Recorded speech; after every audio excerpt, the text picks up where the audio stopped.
즐거운 점심시간 되셨는지요? 이제 특별 세션을 시작하겠습니다. 이번 세션은 한국 특허 소송의 발전 방향을 조망하는 자리입니다. 한국지적재산권 변호사협회의 김운호 변호사님의 사회로 권택수, 이성호, 최성준, 한상욱 변호사님께서 귀중한 말씀을 해주시겠습니다. 큰 박수 부탁드립니다.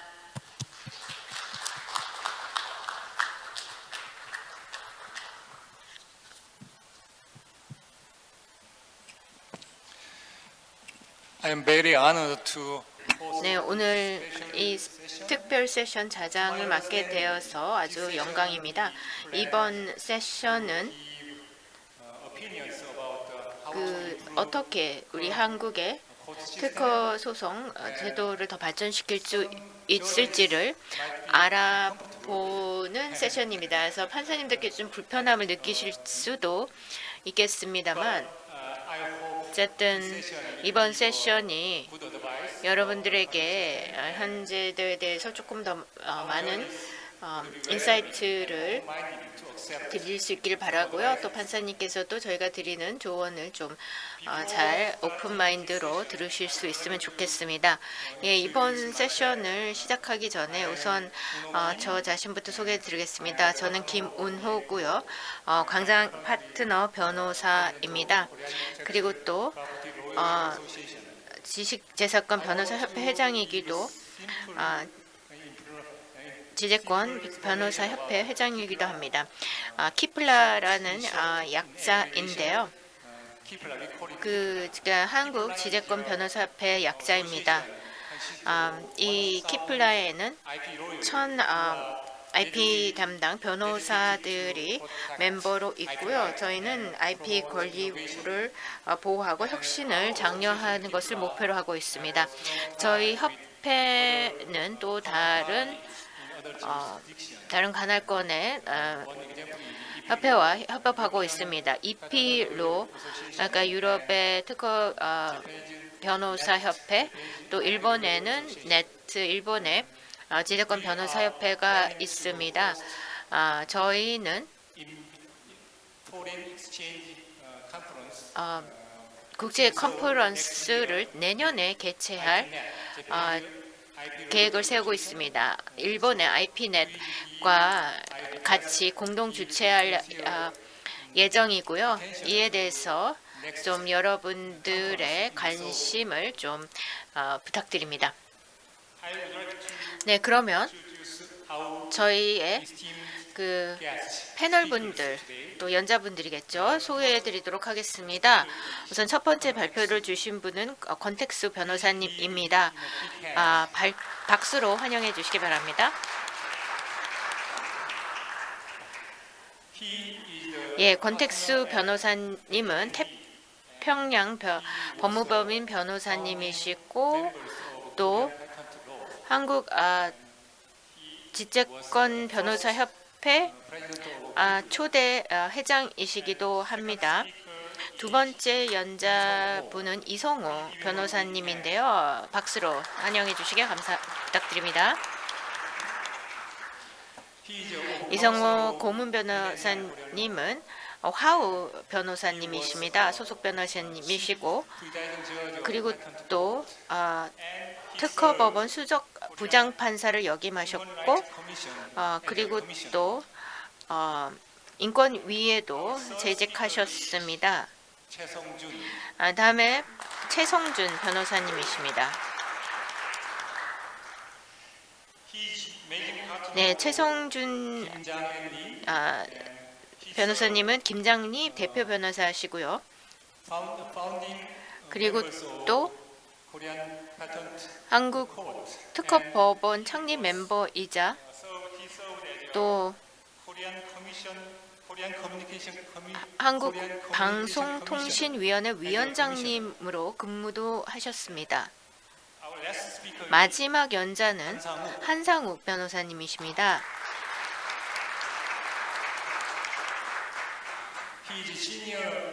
한상욱 변호사님은 김현장 법률사무소의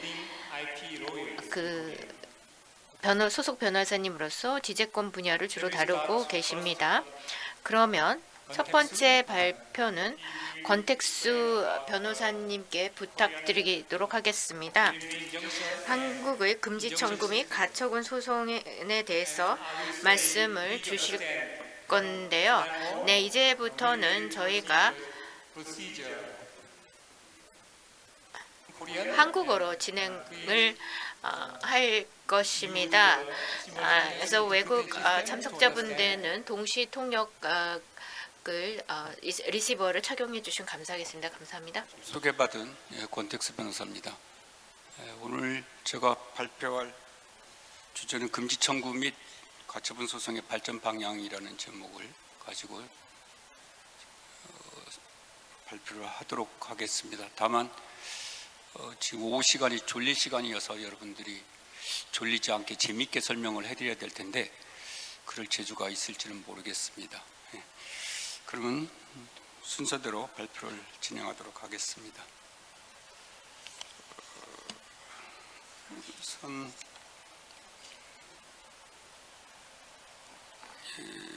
금지 청구 및 가처분 소송 개관은 여러분들이 다 아시는 바와 같이 금지 청구는 특허법 126조 특허를 중심으로 해서 말씀을 드리도록 하겠습니다. 특허법 126조 1항에 규정되어 있고 또 현재는 우리나라 학설이나 판례들이 물권적 청구권과 유사한 권리다라는 점을 얘기하고 있습니다.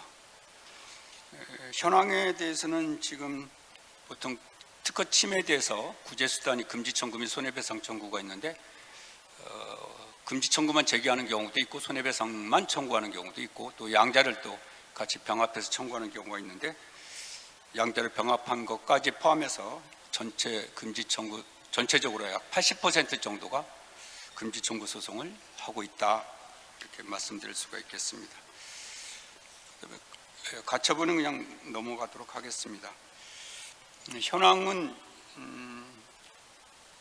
전반적으로 가처분 비율도 제법 조금 전보다는 좀 떨어졌습니다만 과거에 비해서 계속 많이들 이용을 하고 있다고 생각이 됩니다. 2022년도에 약 56.7%니까 본안소송 제기 전에 또는 제기와 또 제기하지 아니하고 가처분만 하는 경우도 꽤 된다라고 말씀드릴 수가 있겠습니다. 본론으로 들어가도록 하겠습니다. 금지 청구 소송 심의에 관한 전형적 고찰이라는 제목으로 말씀을 드리도록 하겠습니다. 지금 현재 재판 실무는 특허 침해가 인정되면 거의라는 표현이 어떻겠습니다. 좀 어떨지 모르겠습니다만 특허 침해 이코르 금지 청구 인용으로 실무가 진행되고 있습니다. 이전과 관련돼서 과연 그런 실무가 이렇게 이제까지 해온 방향이 과연 맞는 것인가 다시 한번 그런 각도에서 살펴보도록 하겠습니다.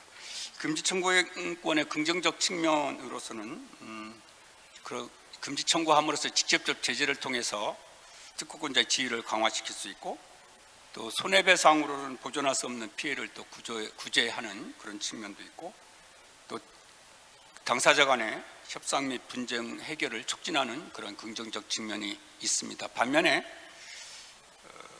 발명을 이용하자고 하는 특허법 목적과는 다소 좀 긴장 관계를 형성할 수가 있고 또 피해 회복을 넘어서 금전적 이익을 극대화하려는 수단으로 악용될 가능성도 있다.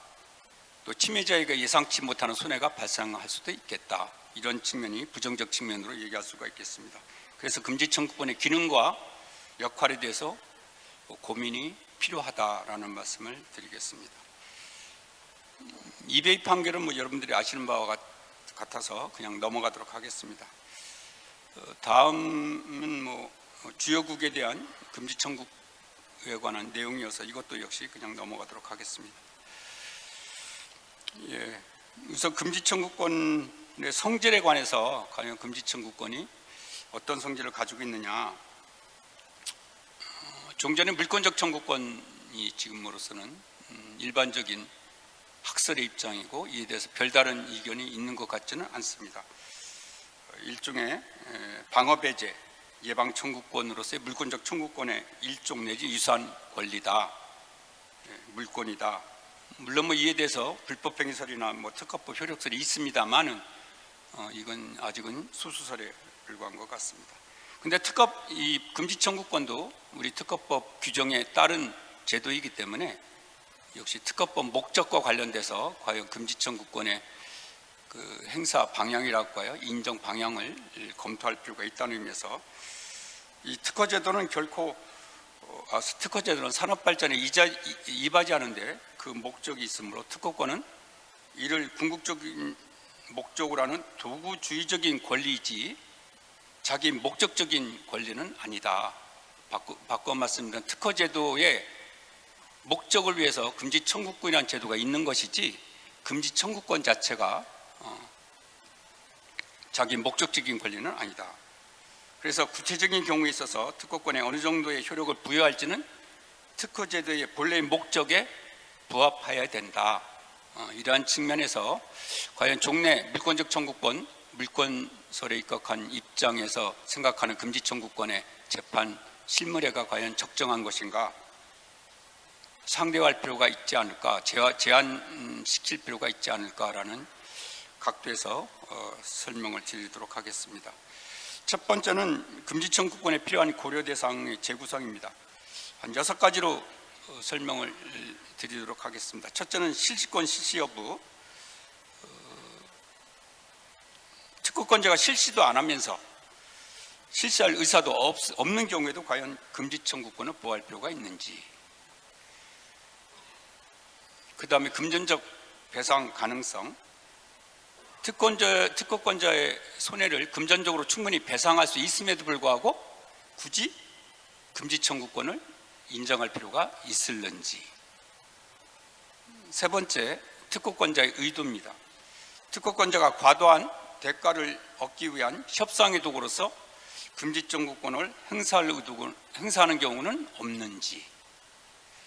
네 번째, 경쟁관계의 존부입니다.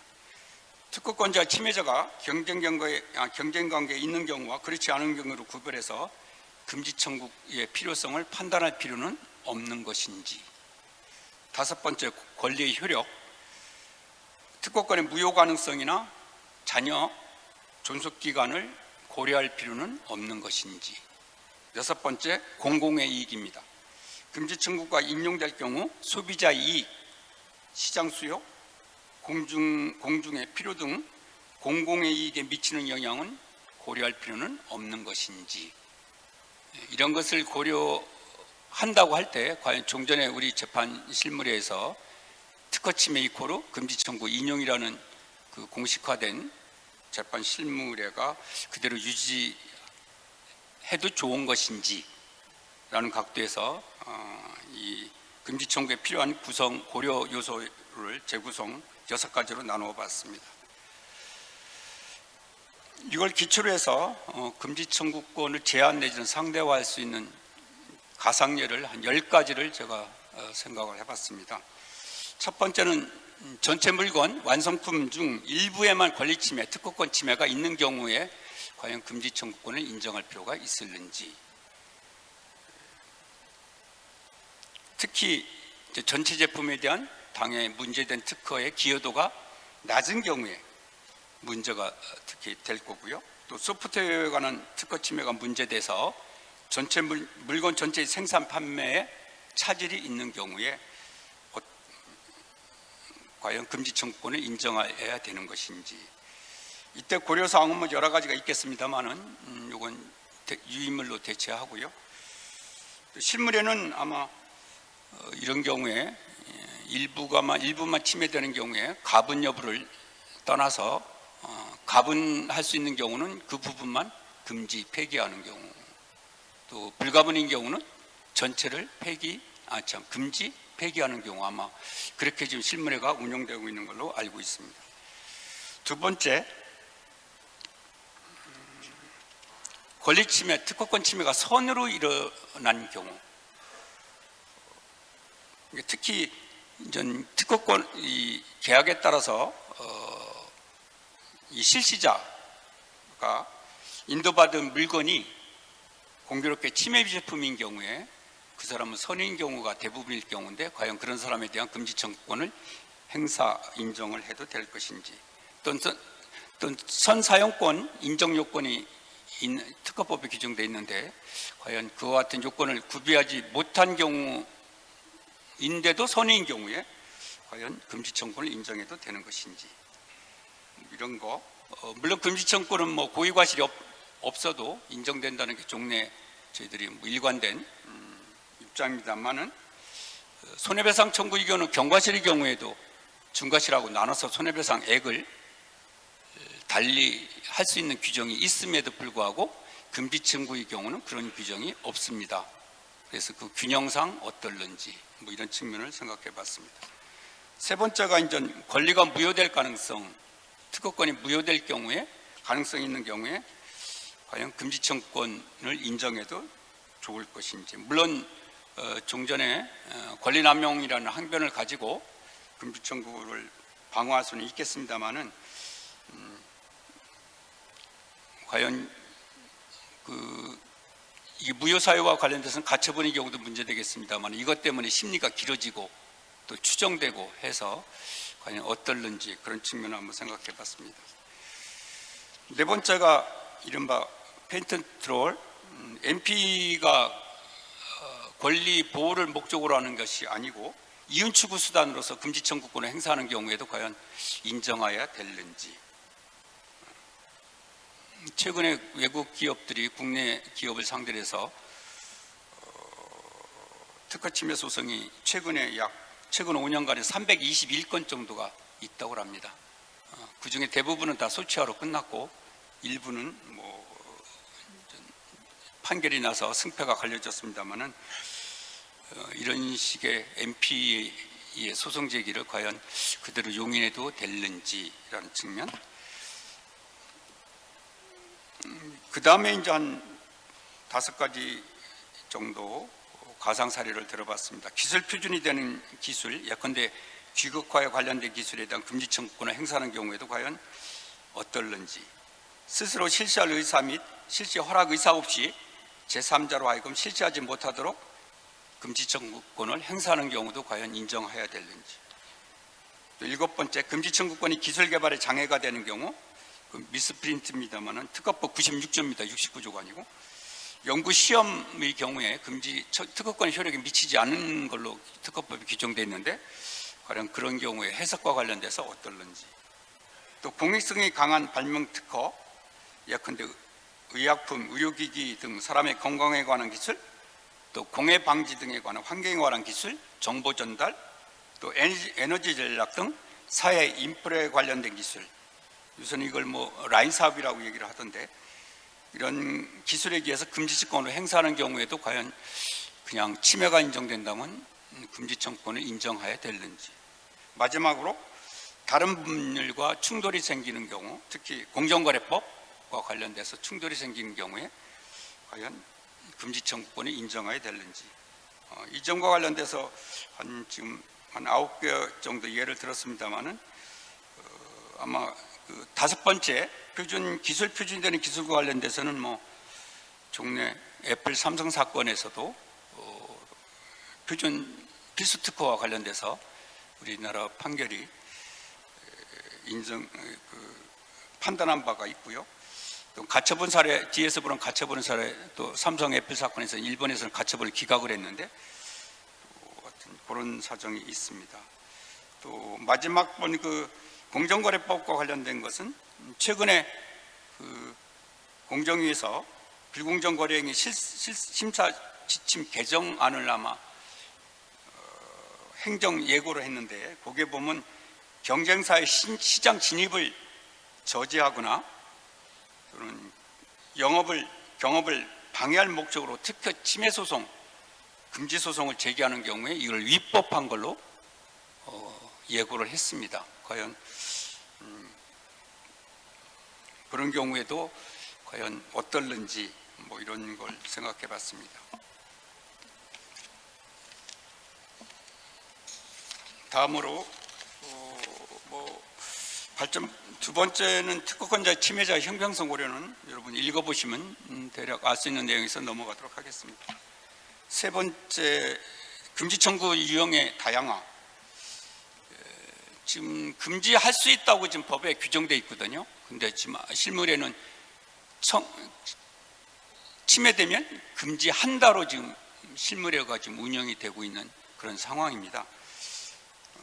이런 상황에 비춰볼 때 이렇게 지금 제가 지금 설명드릴 금지 청구의 다양한 변형 허용이 과연 가능할는지 한번 생각해 봤습니다. 실시 태양과 관련된 부분, 또 기간, 수량, 지역 또는 수출과 관련된 특정 국가의 수출 금지나 또는 기타 손해배상 외의 금전적 배상 인정할 여지는 없는 것인지, 이거에 대응돼서 법관의 폭넓은 재량을 인정할 여지는 없는 것인지, 뭐 이런 것들을 한번 생각해 봤습니다. 가처분 여러분들이 잘 알고 계시는 바여서, 다만 가처분 소송과 관련돼서 사실은 가처분이 본안 소송화 되다시피 하는 경향이 다소 있어서 가처분의 신속성에 대해서는 좀 다소 실무상 좀 어긋나는, 맞지 않는 부분이 있습니다만은, 두 번째, 가처분의 결론이 본안 소송의 결론에 그대로 영향을 미치는 경우가 많아서 과연 그런 부분에 대한 반성적 고찰은 필요하지 않을까, 그런 말씀을 드리고 넘어가도록 하겠습니다. 제도 비교는 넘어가고요. 피보존 권리에 관해서는 뭐 앞서 말씀드린 권리의 상대화 부분이 그대로 설명이 타당할 거고요. 다음 두 번째, 그 일본 지재구제 대합의 결정, 이게 가처분 사건인데 이게 삼성과 애플 사건입니다. 이때는 결국은 권리남용 가처분 신청이 권리남용에 해당된다고 해서 각한 예가 있었습니다. 보존의 필요성은 여러분들이 뭐 다 아시는 바와 같아서 넘어가도록 하겠습니다. 공탁제도도 뭐 여러분들 많이 넘어가고요. 다음에 사실 가처분에서 제일 심리상 문제되는 게 무효 사유입니다. 무효 심판이 걸렸을 때 가처분이 신속하게 결정이 안 내려지고 적어도 특허 심판원의 심결까지 기다려서 가처분의 결정을 하는 경우가 많아서 과연 어떨는지, 그런 의미에서 사실은 이 무효 특허 무효의 비율을 낮추는 하여튼 그런 사전적인 그런 실무적인 특허청의 그런 제도 내지는 보완 또는 심리 충실 이런 게 필요하지 않을까라는 측면에서 특허 등록 심사의 품질적으로 하는 측면에서 말씀을 드렸고요.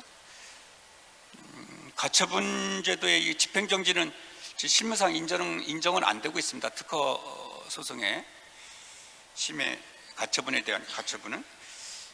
근데 이 점도 한 번쯤 다시 한번 고려할 필요가 있지 않을까라는 생각을 해봅니다.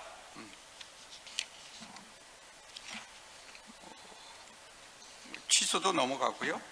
그 다음에 사실은 가처분 사건의 관할 집중이 제일 사실은 중요한 건데, 지금 관할 집중이 항소심이 관할 집중은 되어 있는데 침해 소송에 이 가처분 사건의 관할 집중 항고 사건은 지금 여전히 일반 관할에 따라서 지금 전국에 다 흩어져 있는 상황입니다. 그래서 이 점도 입법적으로 좀 관할 집중을 했으면 좋겠다라고 말씀을 드리고요. 시간 관계상 상당히 좀 빨리 말씀을 드렸습니다만은, 어쨌든 가처분이 금지 청구 소송이든 또 가처분이든 간에 특허 침해 이코르 금지 청구 가처분 인용이라는 지금의 재판 실무례가 과연 맞는 것인지, 그 점에 대한 반성적 고려해서 한번 생각해 봤습니다. 감사합니다.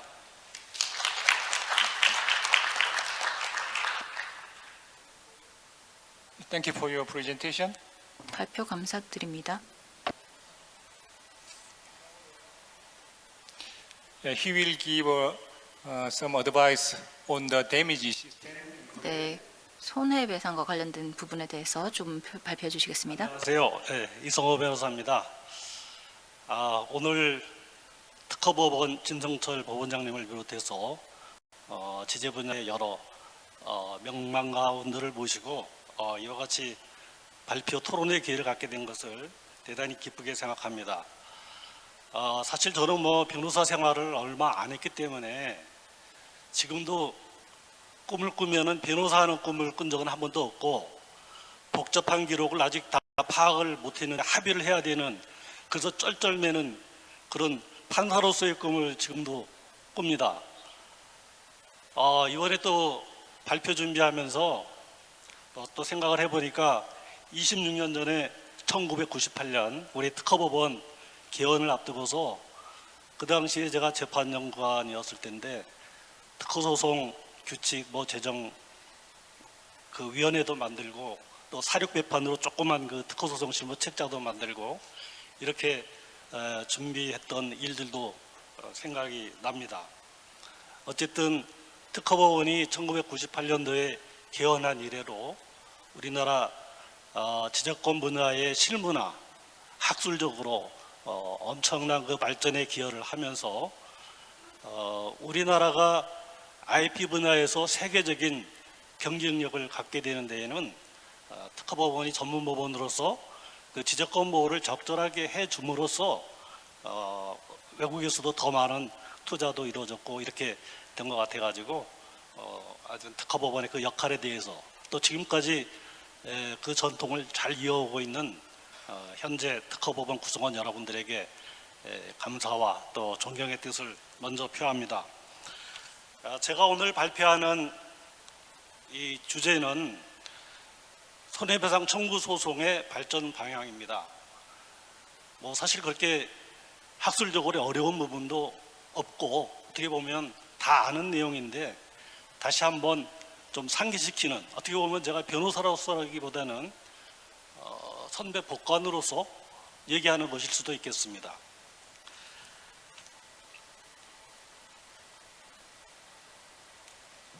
크게 강화된 사건 관리와 집중 관리, 실효적 증거 수집 제도, 적정한 손해배상액 산정, 이 세 가지 부분으로 나눠서 얘기를 하겠습니다. 서론 부분에서 얘기하고 싶은 것은 특허법원이 전국관할법원이기 때문에 먼 거리에서 출석하는 그 당사자의 불편이나 이런 것을 생각하면은 특허법원의 그 심리야말로 집중적으로 이루어져야 된다. 그런데 그렇게 하기 위해서는 특허법원만 잘해서 될 문제가 아니고 1심 법원부터 충실하게 이렇게 심리가 이루어져야 되겠다. 그 부분이 큰 줄거리의 하나고요.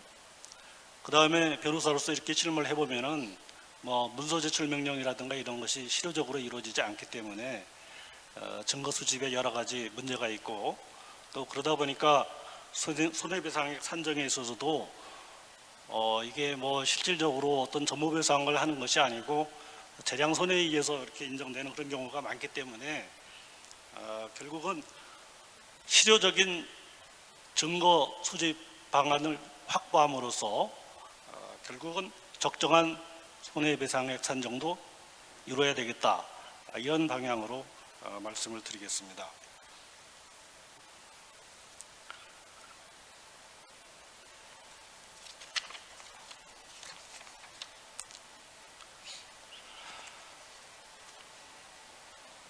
우리 지금 특허 소송의 그 문제점이라고 그러면은 첫째는 그 사건 관리에 있어서 어떤 적극성 부족, 그리고 항소심 심리에 있어도 1심이나 마찬가지로 반복적으로 계속 심리가 이루어진다. 이 두 가지를 들 수 있을 것 같습니다. 이 부분에서 저도 법관으로서의 그 경험을 돌이켜보면은 사실 미국에서는 1993년도에 그 연방 민사소송 규칙이 개정이 됐고, 또 일본에서도 1996년이라든가 이렇게 민사소송 제도가 바뀌어가지고 법관의 역할에 대해서 종래의 어떤 중립적인 심판자에 그친 것이 아니고 적극적인 그 사건 관리자로서의 역할을 이렇게 부여하는 쪽으로 제도가 바뀌었는데 거기에 따라서 우리나라도 어느 정도 그 변론 준비 절차라든가 이렇게 제도를 도입한 것은 있지만은 저도 그랬지만 30년 동안 과거부터 쭉 해오던 어떤 법관으로서의 역할이 당사자한테 맡겨주고 기본적으로 이제 소극적으로 이렇게 심판 역할을 하는 거다 이런 거에 이렇게 머물러 있다 보니까 1심에서부터 사건 초기에 집중적인 어떤 심리가 이루어지지 않은 거 아니냐 이런 생각이 듭니다. 그러다 보니까 항소심인 특허법원에 와서도 증거조사가 계속돼야 되고 그러면서 심리가 지연되는 그런 문제점이 있는 것 같습니다.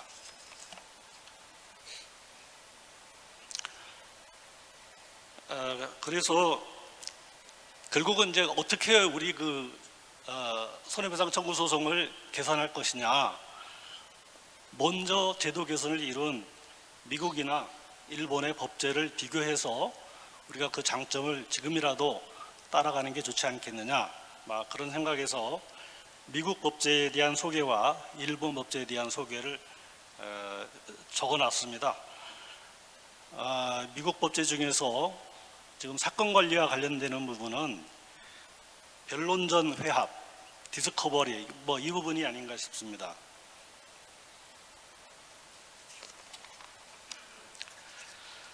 변론전 회합은 우리 준비 절차랑 비슷하기 때문에 넘어가도록 하겠습니다. 지금 항상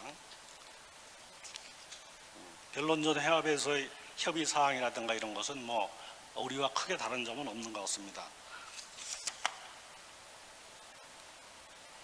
그 다음에 이제 증거 개시 제도가 우리하고는 가장 큰 차이점인데 증거 개시 제도 중에서 제가 주목하는 부분은 당사자 사이에 최초 증거 공개, 소위 이니셜 디스클로저라는 부분입니다.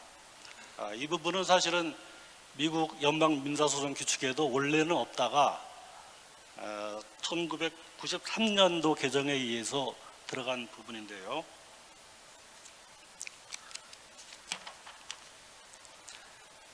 그중 이제 특허 침해 손해배상 청구 소송과 관련해서는 소송 제기한 초기에 원고가 자기가 주장하는 그 손해배상액 산정의 근거, 그걸 먼저 밝혀야 되고, 그러니까 피고의 증거를 받기 전에 일단 자기가 가지고 있는 모든 증거에 기초해 가지고 손해배상액을 산정해서 이렇게 제시를 하고, 또 거기 따른 근거 서류를 자기가 가지고 있는 것만큼은 바로 다 제출하도록, 그러니까 상대방 요구가 없더라도 자동 개시하도록 하는 것이 굉장히 특징입니다.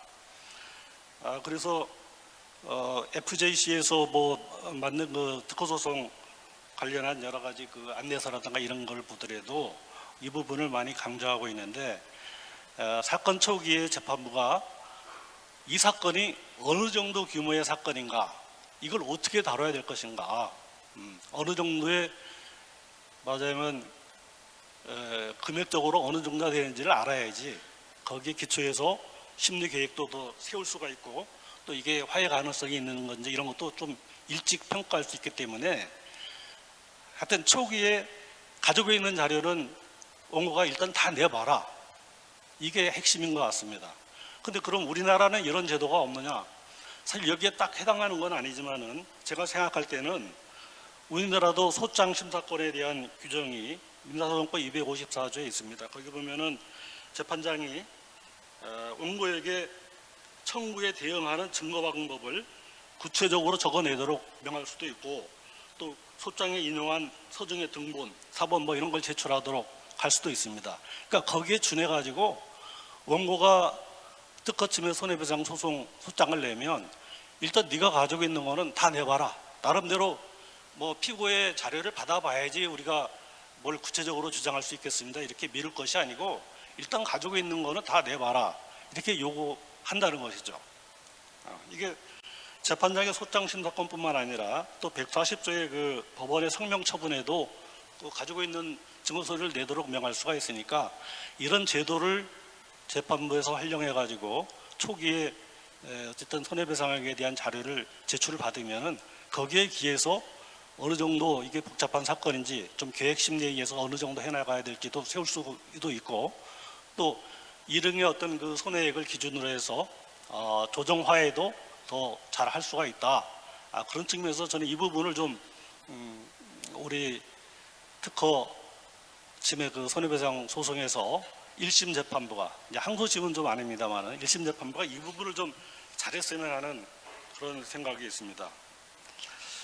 그다음에 그 증거 개시 규칙 위반에 대해서 뭐 미국에서는 여러 가지 그 다양한 제재 수단이 있습니다만은 제가 보기에는 이제 크게는 그 주장을 각하하거나 증거를 제출 못하게 하는 거하고 소송 비용을 변호사 비용까지 포함해서 부담시키는 거 두 가지가 핵심인 것 같습니다.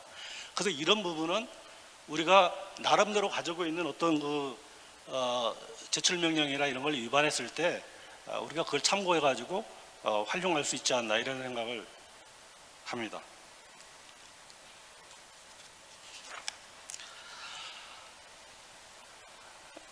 그다음에 일본 제도에 대해서 쭉 적어놨는데요. 뭐 시간 관계상 빨리빨리 그냥 넘겨야 되겠습니다. 일본에서는 96년도에 이제 집중 심리를 위해서 민사헌법 개정을 했고 2003년도에 계획 심리 도입을 위한 또 개정을 하고 재판의 신속화에 관한 법률 제정 뭐 이런 걸 통해 가지고 실무가 많이 이렇게 바뀌고 있는 것 같은데 거기에 따라서 여러 가지 제도도 도입이 됐고요.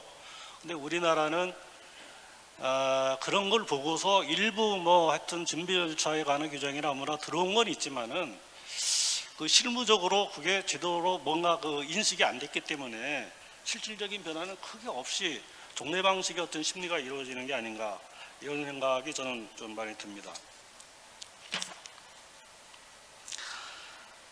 일본 제도 중에는 소재기 이전 조회 제도, 소재기 이전 증거 수집 처분 제도 뭐 이런 것이 새로 들어가 있습니다. 그다음에 쟁점 정리 절차 이건 뭐 우리하고 크게 다름이 없는 것 같고요. 그다음에 계획 심리라는 부분에서 이렇게 특허 침해 손해배상 소송은 대부분 복잡한 사건이죠. 그래서 이런 사건은 의무적으로 계획 심리를 하고 있다는 점 이런 것을 우리가 참고할 필요가 있겠습니다. 그다음에 증거조사 제도 중 대상감정 제도가 있는데 우리나라의 경우에는 원고나 피고가 그냥 사감정을 의뢰해 가지고 그걸 서중으로 제출하는 경우가 많이 있어서 이게 실질적인 증거력이 있는 건지 뭐 같은 의문이 많이 있고 그런데 이런 부분도 우리가 참고할 만한 제도가 아닌가 이렇게 생각이 되고요. 그 다음에 일본이나 미국은 지제 소송 분야에서도 조정, 화해 이게 굉장히 그 활성화되어 있다. 이 부분이 아마 한국 실무가 제일 부족한 부분이 아닌가 사실 저는 그런 생각이 듭니다. 일본에서는 1심 민사소송 사건의 약 61%가 화해로 종결된다고 그러고 지금 표에 보면은 지제 사건만 하더라도 실질 조정 화해율이 52.33%로 여기 나와 있습니다. 2018년도 자료인데 근데 최근에 또 일본 법원 홈페이지에 들어가서 동경지제, 대판지제 여기에 이제 전국을 관할하는 그 조정부를 설치해 두고 있는데 2019년부터 2024년까지 통계에 의하면은 조정 성립률이 68%이고 이거는 그 자료에는 없습니다만은 그다음에 평균 심리 기간이 6.2개월이라고 그럽니다. 그리고 미국 FJC 그 자료 특허 소송 실무 가이드에 의하면은 특허 사건의 95%가 미국에서는 그 화해로 종결된다고 그러니까 우리나라는 뭐 기껏해야 한 15% 이 정도밖에 안 되는 걸로 알고 있는데요.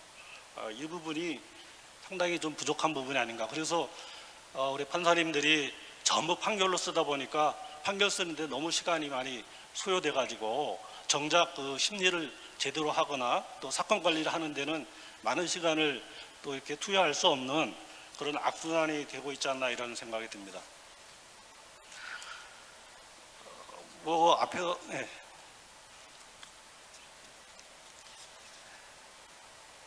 그 소결이라고 이렇게 돼 있지만은 사실 대부분 얘기를 했기 때문에 좀 시간 관계상 빨리빨리 그냥 넘어가야 되겠습니다. 거의 시간이 이렇게 됐네요. 실효적인 증거 수집 때도 우리나라도 자료 제출 명령 제도라든가 행위대항 제시 의무 같은 것이 있지만은 결국은 여기 따라서 실질적으로 당사자가 응하지 않는 경우가 많고 또 그렇다고 해가지고 실효적인 제재를 가하지도 않는 그런 것이 문제가 아닌가 이런 내용입니다. 그다음 비공개 심리 절차의 개선 및 적극 활용, 비공개 심리 절차가 들어와 있긴 하지만은 문서 제출의 필요성 부분에 대해서는 제대로 심리가 좀 안 돼 있는 부분, 그 신청인이 참석한다든가 아니면 신청인이 의뢰하는 소송 대리인이건 아니면 전문가가 같이 참여해서 그 부분에서부터 심리할 수 있는 제도가 미국이나 일본과 달리 우리는 없다. 이런 부분을 적어놨습니다.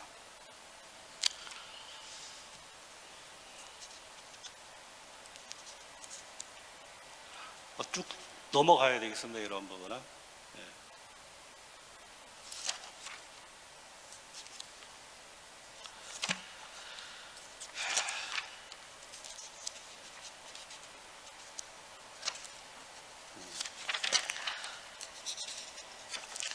그 문서 제출 관련해서는 불응시에 좀 실효적인 제재를 하자 아마 그런 내용을 적어놨고요. 또 재량 손해액 산정 시에도 그런 부분을 좀 반영하자 이런 내용이 있고 마지막으로 손해배상액 그 산정에 관한 내용인데요. 증거 수집 제도가 이제 제대로 이렇게 또 안 되다 보니까 거기에 따라서 손해배상액을 어떤 권리자의 그 이익이라든가 아니면 침해자의 이익 이런 거에 의해서 산정하는 경우는 드물고 대부분 그냥 재량 손해로 가다 보니까 과소배상이 되는 경향이 있다. 결국은 그렇게 되면은 강제로 실제 우리나라는 어떤 증멸적인 배상을 거의 하지 않기 때문에 결국은 실제 손해만 전부한다는 것은 강제로 실시 허락을 하는 거와 마찬가지고 또 1심에서 패소를 하더라도 집행정지들 제도를 이용해 가지고 항소심에서 계속 침해 행위를 하는 그런 경우도 많이 있는 것 같은데 결국 기여율에 따른 실시로 상당의 손해만 배상하면서 결국 침해 행위를 계속하는 게 오히려 유리하다. 그런 결과가 되기 때문에 그걸 막기 위해서는 뭔가 손해배상액을 좀 적정하게 산정을 하고 또 증멸적 손해배상 제도도 과감하게 좀 이렇게 활용해야 되지 않나 그런 제도로 그런 내용들을 쭉 적어놨습니다. 시간이 많이 지나가서 그냥 이렇게 넘기도록 해야 되겠네요. 어쨌든 제가 얘기한 건 이제 크게 이제 세 가지인데 1심 단계에서부터 사건 관리를 좀 강화해가지고 특히 지금 이제 제가 맡은 부분이 손해배상 청구 부분이니까 그 손해액 산정의 내용을 일단 원고가 먼저 지시를 하고 거기 따른 증거도 먼저 제시해서 거기 따른 조기 어떤 화해 해결이라든가 또 어떤 계획 심리 이런 것을 할 수 있도록 하는 게 좋겠다. 그 다음에 자료제출 명령 제도 같은 것을 좀 실효적으로 하기 위해서 불응시의 제재나 이런 것을 좀 강화했으면 좋겠다. 손해배상하기에 있어서 적정한 배상액이 산정될 수 있도록 했으면 좋겠다. 그 세 가지 결론입니다. 네, 감사합니다.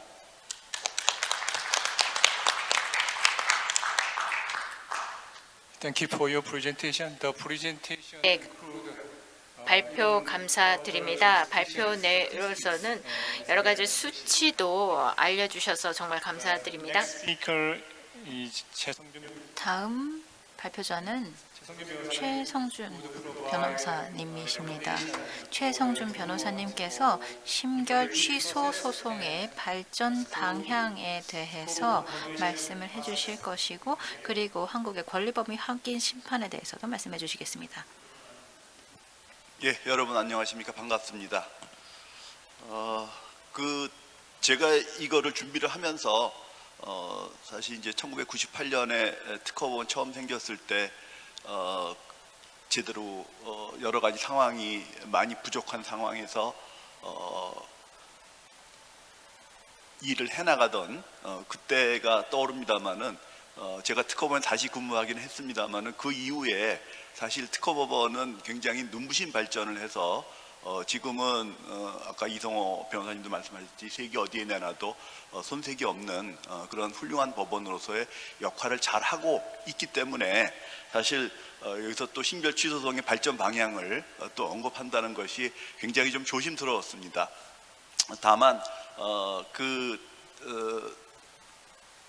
먼저 겪어간 사람으로서 또 밖에서 쳐다보는 사람으로서 이런 내용들을 한번 좀 제안을 좀 드리고, 그 다음에 제가 또 말씀드릴 부분 중에는 이 다음 세션에서 인공지능 관련된 이야기를 하고 있습니다만은 이 특허의 진보성 문제와 관련해서 인공지능 문제를 언급 안 할 수가 없기 때문에 그 부분에 대해서 간략하게나마 설명을 드리고 지나가도록 하겠습니다. 설명 순서는 이와 같은데 이 중에서 네 번째 항목은 저는 이제 심지어 취소성 전반에 가서 설명하기 위해서 그럼 상표에 관한 것도 하나 좀 구색을 맞추기 위해서 넣어야 되겠다 그랬더니 주로 특허에 관한 내용을 언급해 달라고 말씀하셔서 시간도 제한돼 있고 그래서 4번은 생략하고 1, 2, 3, 5 이런 순서로 말씀을 드리겠습니다. 사실 이제 심지어 취소성 얘기가 나오면 무효심판에서는 결국엔 진보성. 근데 진보성은 사실은 어떻게 설명을 해도 마땅한 명확한 그런 해결 방안을 내세울 수는 없지만 그렇다고 해서 또 빼놓고 할 수 없는 그런 주제라고 생각을 합니다. 그래서 진보성 판단의 예측 가능성을 제고하는 것이 무엇보다도 중요한데, 진보성 판단의 방법 일반론으로 보면은 핵심적인 요소는 세 가지입니다. 통상의 기술자의 기술 수준과 그 다음에 쉽게 발명할 수 있는지, 그 다음에 또 하나는 약간 부정적인 것이지만 사후적으로 고찰을 하면 안 된다. 이 세 가지가 전 핵심이라고 생각을 합니다. 통상의 기술자의 기술 수준은 사실 이 사후적 고찰을 방지하는 데 있어서 매우 중요한 기능을 담당하고 있습니다. 통상의 기술자 수준을 너무 높게 책정하면 진보성 인정이 곤란한 반면에 명세서 기재 요건 인정은 용이하게 되고, 또 통상의 기술자 수준을 너무 낮게 설정하는 경우에는 진보성 인정은 용이한 반면에 명세서 기재 요건 인정이 어려워지는 그런 문제가 있어서 과연 이 적정한 통상의 기술자 수준이 무엇인가가 굉장히 중요한 문제가 됩니다. 제가 여기 적어놓은 것처럼 저희 우리나라의 특허 실용신안 심사 기준은 통상의 기술자를 정의를 하고 있습니다. 그런데 이 통상의 기술자의 정의에 있어서 좀 눈여겨봐야 될 부분은 뒷부분에 등등등 해서 통상의 창작 능력을 발휘할 수 있는 특허법상의 상상의 인물이라는 내용입니다.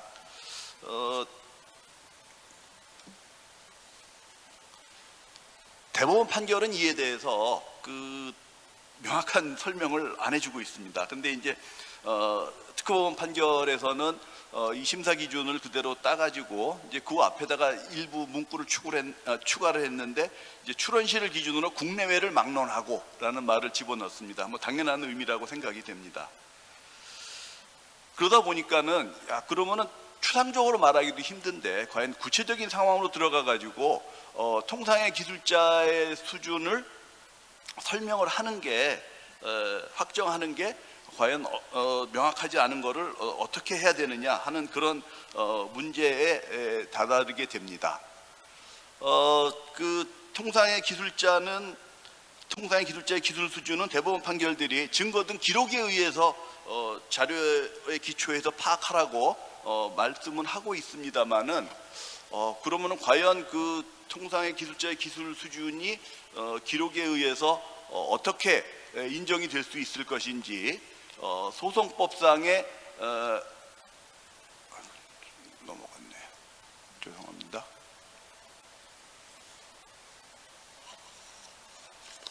소송법상의 문제인데 이것은 요건 사실이니까는 당연히 변론주의가 적용돼 가지고 당사자가 여기에 대해서 주장 책임을 지고 법원도 아까 말씀드린 것처럼 증거에서 인정을 하는데 과연 이것을 어떻게 인정을 하고 그 다음에 어느 범위로 확정을 할 것인지 참 어려운 문제고, 2019년에 이제 특허법원이 당사자 사이 다툼 없는 사실로 통상의 기술자 수준을 어느 분야의 학사학위 소지자고 실무 경력이 5년 정도인 사람이라고 정한 그런 부분이 있기는 합니다.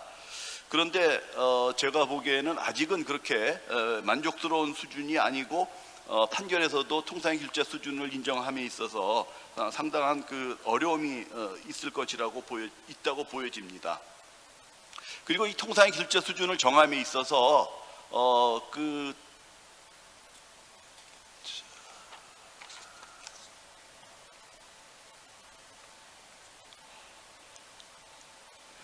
통상의 기술자 수준을 정함에 있어서 또 하나 고려해야 될 것이 그 해당 기술 분야입니다. 이 해당 기술 분야를 어느 분야까지 인정을 할 것인지가 굉장히 의미를 갖는 부분인데, 이 기술 분야를 너무 광범위하게 인정할 경우에는 통상의 기술자 수준이 너무 높아져서 문제가 생기고 그런 우려가 있습니다만은, 이와 관련해서는 조금 이따 말씀을 드리겠습니다만, 최근에 이제 인공지능을 활용해 가지고 그 통상의 기술자 수준에 영향을 주다 보니까 그렇게 되면은 이 기술 분야의 한계가 조금 애매해지는 그런 문제가 생기게 됩니다.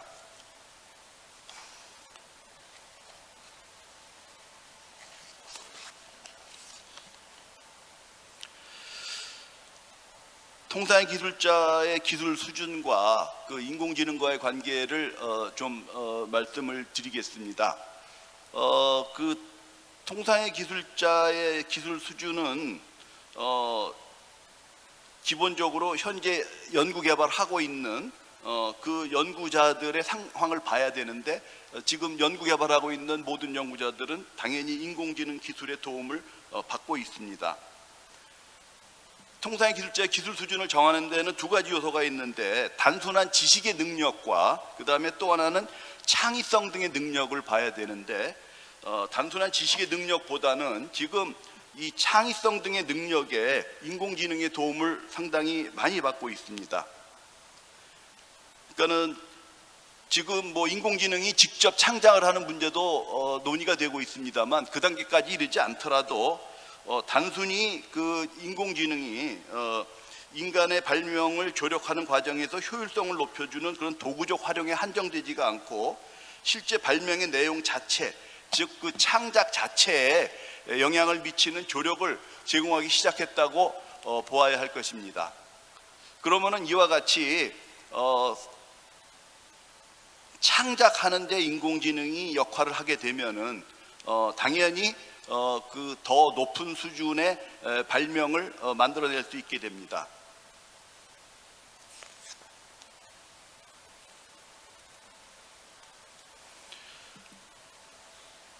물론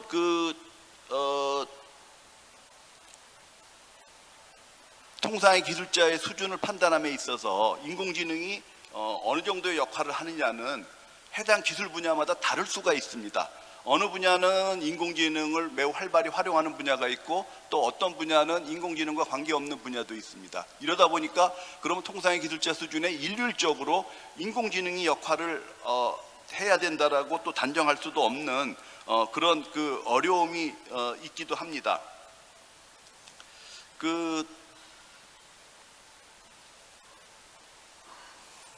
발명의 그 창의적 능력을 향상시키기 위해서 그 조력하는 역할을 인공지능이 할 경우에, 지금의 진보성 기준은 그 또 통상의 기술자의 기술 수준을 기준으로 전제로 해서는 더 쉽게 특허가 부여되는 그런 문제가 나타나게 됩니다. 그래서 이러한 문제는 필연적으로 인공지능 활용으로 통상의 기술자의 기술 수준이 높아질 수밖에 없는 것이고, 그 다음에 결과적으로는 앞으로는 진보성의 문턱은 점점 높아진다고 볼 수밖에 없다고 생각이 됩니다. 다만 일부에서는 현재 통상의 기술자의 기술 수준을 아예 사람이 아니고 펄슨이 아니고 머신, 인간이 아닌 인공지능 그 자체로 이제 대체하는 것을 논의해야 되는 것 아닌가라는 논의도 있습니다만은, 그 부분까지 나가기에는 아직은 좀 너무 좀 성급한 것이 아닌가 이런 생각이 듭니다. 발명의 용이성 판단과 관련해서도 뭐 제가 우선 말씀드리고 싶은 것은, 좀 판결에 그 발명의 용이성에 대한 판단에 대한 분석, 또 그 구체적인 판단이 좀 명시적으로 기재가 됐으면 하는 바람이 좀 있습니다. 실무에서 그런 부분이 조금 부족하다고 생각이 되고, 이 발명의 용이성과도 또 인공지능이 영향을 서로 미치게 됩니다. 발명의 용이성과 관련해서 통상의 기술자 수준도 문제가 되지만 인공지능을 통해서 아까 말씀드린 것처럼 창의성에 조력을 받게 되면은 용이하게 발명할 수 있는 경우가 당연히 더 많아질 수밖에 없는 것이고, 그로 인해서 진보성의 문턱은 다시 또 높아지리라고 생각이 됩니다. 그 다음에 사후고찰 금지와 관련해서 말씀을 드리면 누구든지 사후고찰은 해서는 안 된다는 것은 너무나 다 잘 알고 있고 당연한 명제입니다. 그런데 사람의 사고체계가 당연히 본 것을 보지 않은 것으로 하고 사후고찰을 하지 말라고 하는 것은 인간의 그 기본 속성에 어긋나는 것이기 때문에 매우 어렵다고 생각이 됩니다. 대법원도 사후고찰을 하지 말아야 되는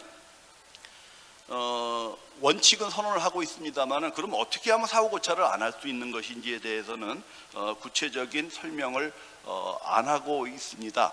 그래서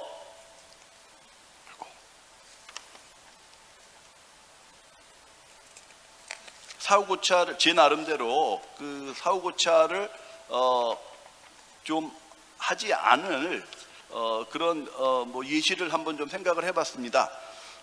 그래서 이게 현실적으로 가능할런지 모르지만은 진보성 여부를 판단하는 사람은 명세서를, 특허 발명의 명세서를 읽기 전에 먼저 당사자가 제출한 선행기술에 관한 문헌을 먼저 읽음으로 인해서 그 명세서에 나와 있는 것에 의해서 오염되는 것을 좀 방지를 하고, 또 기술 분야를 최대한 합리적으로 설정을 하고, 그 다음에 아까도 말씀드렸듯이 용이한 발명에 이룰 수 있는지에 관해서 그 결합 가능성이나 또는 그 결합을 위한 합리적인 근거가 있는지, 그 다음에 더 나아가서는 필요적으로 2차적 고려사항에 대한 객관적인 증거를 심리하는 것이 필요하다고 생각이 됩니다. 2차적 증거에 대한 고려사항으로 뭐 상업적인 성공이라든지 이런 것들을 고려하는 것이 이런 사후고찰을 방지하는 데 상당한 도움이 되리라고 생각이 됩니다. 다음에 권리범위 확인 심판 제도의 운영과 관련해서 말씀드리겠습니다.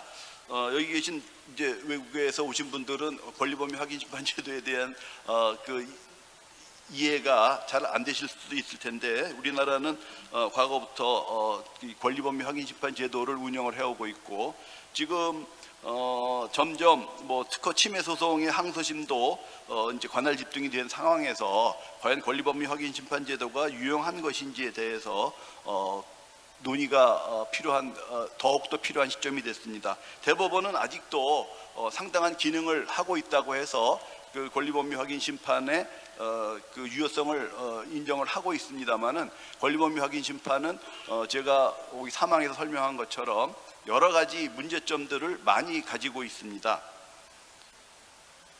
그런데 이제 최근에 그 권리범위 확인 심판과 관련된 그 몇 개의 이제 대법원 판결들이 선고가 되는데, 우선 2014년에 선고된 대법원 판결은 일반 침해 소송에서는 특허 발명의 진보성 여부에 대해서 침해성 담당 법원이 심리를 할 수 있지만, 권리범위 확인 심판에서는 그런 진보성 여부를 판단할 수 없다라고 해가지고 그 침해 소송과의 어떤 차별화를 인정을 하려고 하는 시도를 하였습니다. 그런데 또 이상하게 2017년 대법원 판결에 가서는 권리범위 확인 심판에서 확인 발명에 대한 자유실시 기술 주장을 또 허용을 해서 그 의미가 많이 퇴색되기는 했습니다.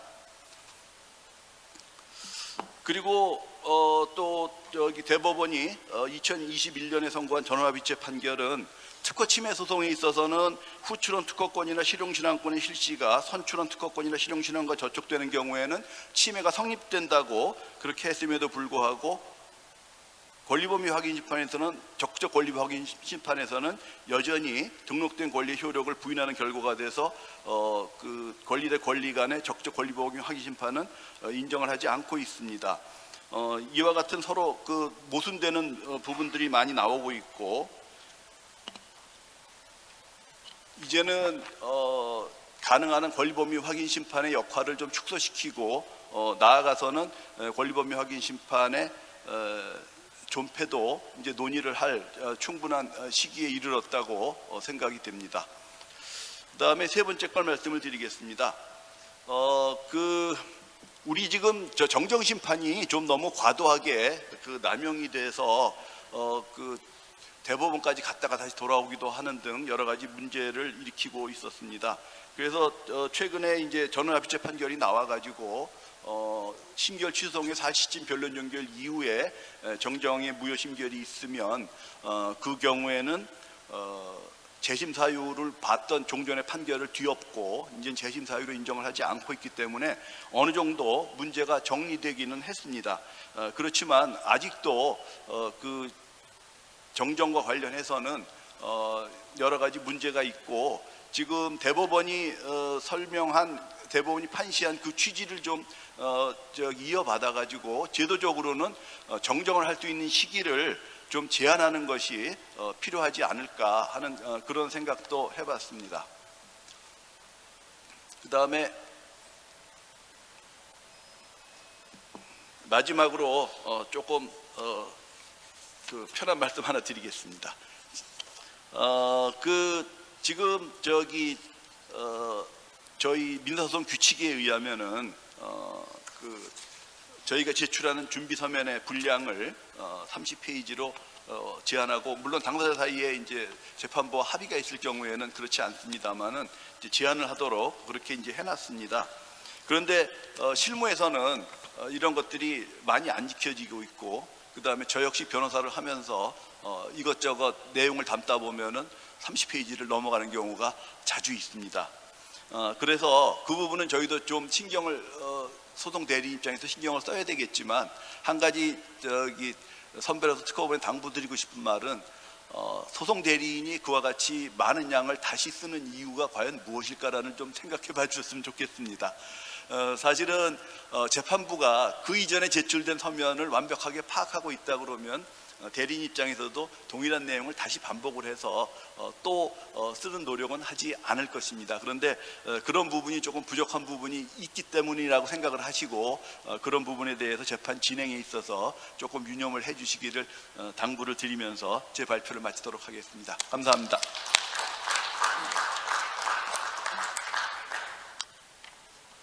Thank you for nice presentation. 네, 좋은 발표 감사드립니다. Next speaker is 한성욱 변호사. 예, 다음은 한성욱 변호사님께서 한국 특허 소송의 현재 제도를 클라이언트, 특히 외국 클라이언트 입장에서 발표해달라고 부탁드렸는데요. 그럼 시작해 주시기 바랍니다. 네, 저는 한상욱이고요. 김한창의 한국의 법무법인 변호사입니다. 오늘 저는 효율성을 위해서 그리고 시간이 별로 없기 때문에 제가 제 발표를 한국어로 하는 거 양해 부탁드립니다. 그래서 외국 판사님 또 참석자분께서는 또 그렇지만 영어 슬라이드가 올라가니까 참조해 주시기 바랍니다. 그 제한된 시간 내에서 제가 좀 드리고 싶은 말씀을 드리려고 합니다. 김은호 변호사님 통해서 오늘 이 자리 초대를 받았을 때 오늘이 아마 우리 특허법원 주최 IP 컨퍼런스에서는 제가 마지막으로 프리젠트하는 자리가 아닐까 이런 생각을 했었습니다. 왜냐하면 사실 지금 IP 변호사로서도 너무 훌륭한 후배들이 많으시고 저도 10년 동안 빠짐없이 아마 회의를 참석을 했던 것 같습니다. 근데 올해 10년째 회의가 저한테도 특별히 의미가 있고, 그리고 항상 저는 주위의 후배들한테도 IP라는 것은 one of the them이 아니다. 법 중에 하나가 아니고 이건 굉장히 스페셜한 것이다 하는 얘기를 많이 해왔는데, 이번 행사에서 굉장히 증명이 된 것이 어느 법원 행사에 대법원장님이 나오시고 대법관님이 세 분이 나오시고 또 이렇게 존경스러운 또 현직 판사님들이 많이 참석하는 그 분야가 어디 있을까 생각하면은 제가 과문해서 모르겠지만은 IP 말고는 없겠다 하는 그런 또 자랑스러운 생각도 들었습니다.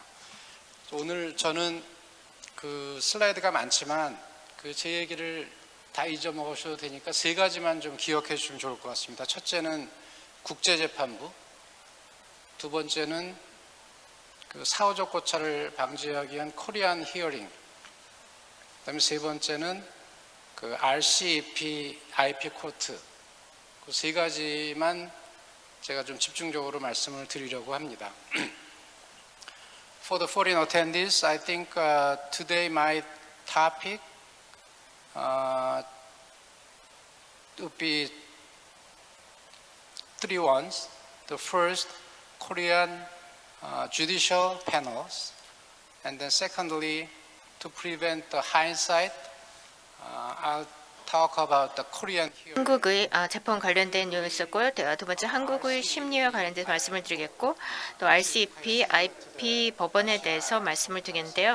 아시아 특허 법원 컨셉이랑 비슷한 것이라고 보시면 되겠습니다. UPC하고 뭐 미국 ITC 주요 법원의 실무에 대해서는 어제 그리고 오늘 아침도 그렇고 너무 그 훌륭한 분들이 직접 오셔서 설명을 하셨기 때문에 이 부분은 생략하고 넘어가겠습니다. 나중에 기회 되시면은 보시면 좋을 것 같고, 왜 우리가 UPC하고 ITC나 미국의 법원, 또 일본 법원, 싱가포르 법원을 프랙티스를 봐야 되느냐? 이거 뭐 말할 필요도 없이 저희가 그들 법원하고 경쟁하는 것은 아니라고 생각합니다.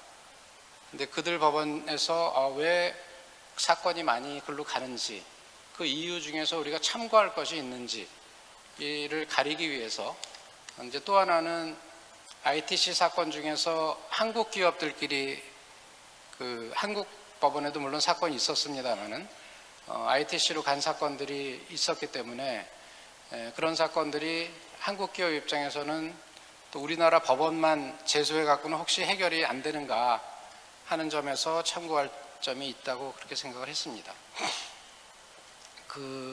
저는 사실은 그 실무를 많이 하면서 외국 클라이언트들한테 우리나라 법원에 이렇게 좋은 실무가 많아요 하는 그 얘기를 많이 합니다. 그래서 몇 가지만, 너무 많은데 몇 가지만 뽑아보면은 오늘 제가 많이 말씀드릴 인터내셔널 주디셜 국제재판부 뒷부분에서 조금 상세히 설명드릴 거기 때문에 이것도 넘어가겠습니다. 그리고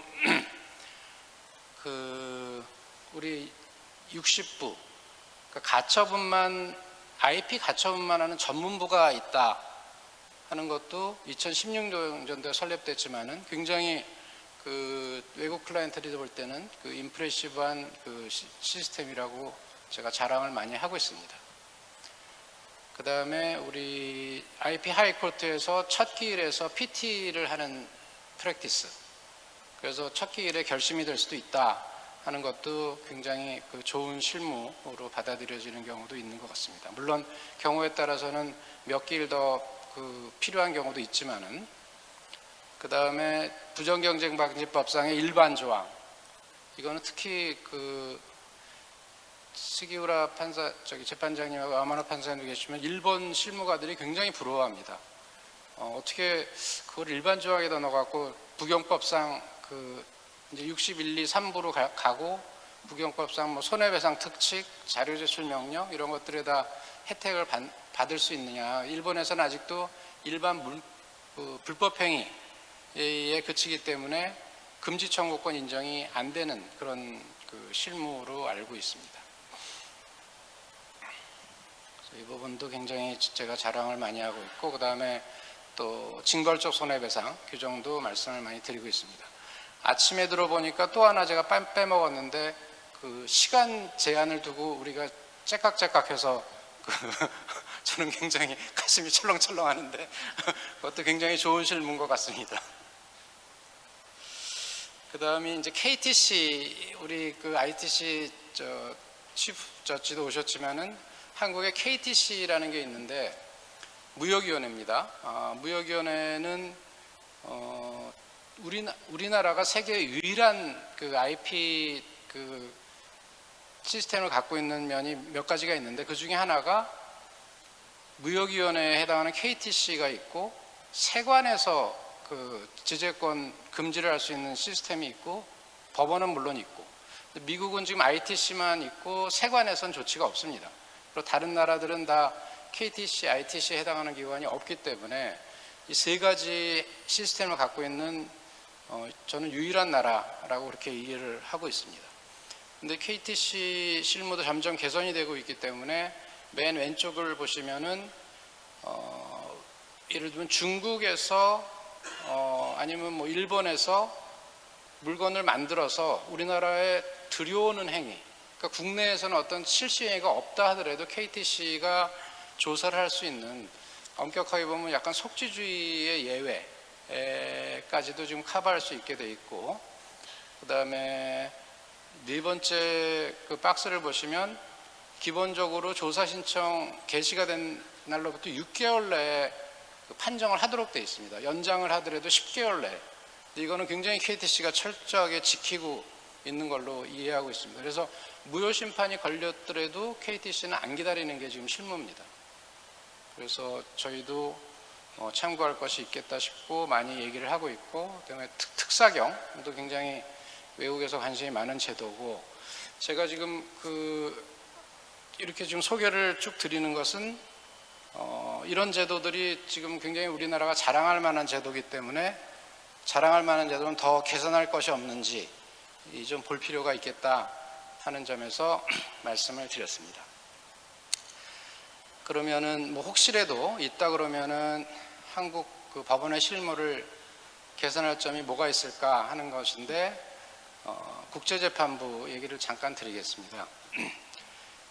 2018년도에 이제 우리 노태학 대법관님도 어제 기조연설 하시면서 언급을 많이 해주셨는데, 법원조직법을 개정을 했습니다. 대한민국이 왜 개정을 했냐면, 법원조직법 개정 전에 법원조직법에는 그 법정에서의 언어는 그 한국어로 한다 이렇게 규정이 되어 있던 것을 국제재판부에서 외국어, 뭐 영어 변론을 가능하게 하기 위해서 법원조직법을 개정을 했고, 당시에 아직도 기억이 굉장히 생생한 게 강용호 그 특허법원장님 포함해서 여러분들이 실제로 국회 가서 설명도 직접 하시고 정말 애를 많이 쓰셨습니다. 그래서 그때 이제 법원조직법 통과된 다음에 몇 명이 모여서 정말 큰 그 파티를 하고 막 그랬는데, 그게 생생한데 그 이후에 이제 조금 기대보다는 좀 활용이 안 되고, 주위에 지지를 한다는 분들도 그런 게 있어요. 이제 이런 반응이 있고, 저도 이제 반성을 많이 하지만, 그래서 이 대법원 국제재판부 설치 운영에 대한 대법원 규칙이 있습니다. 2018년에 제정된. 그래서 어제 뭐 대법원장님도 오셨고 대법관님들도 많이 오셨기 때문에 대법원 규칙만 개정하면 훨씬 더 우리가 넓은 범위로 할 수 있다는 점에서 좀 건의를 드렸으면 합니다. 그래서 영어 말고도 물론 외국어, 다른 외국어도 할 수 있게 되어 있지만 조금 더 확대하고, 그다음에 지금은 이제 양 당사자의 동의가 필수인데 한 당사자의 신청하고 법원의 결정에 의해서 할 수 있게 하는 방법, 그다음에 국제재판부로서 뭐 노태학 대법관님이 송도에다가 두는 방법, 그다음에 변호사 자격도 좀 오픈할 필요가 있다. 그다음에 싱가포르 예를 드시면서, 싱가포르는 그 SICC 그 상사재판소에서는 외국 판사님들도 계십니다.